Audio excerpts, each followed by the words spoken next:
Meron bang nagfi-fail sa online business academy? For today's video, let's talk about meron nga ba talaga nagfi-fail o hindi nagiging successful dito sa online business academy?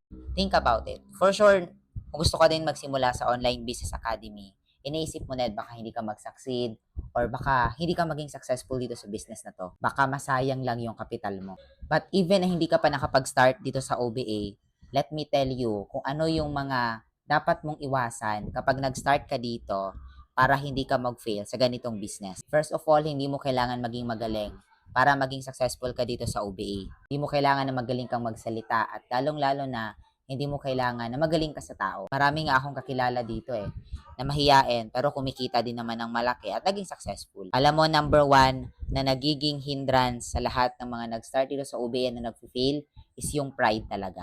Yung ayaw magpaturo. Yung akala nila alam na nila yung lahat. Hindi ko to nila lahat, pero mostly, ito yung mga professional na merong reputation sa labas. Kaya ayaw na nilang makinig sa mga nagtuturo sa kanila sa OBA. Pero of course, meron din naman mga professional tayo na natuturuan dito sa OBA na willing din magpaturo. Kaya rin kumikita.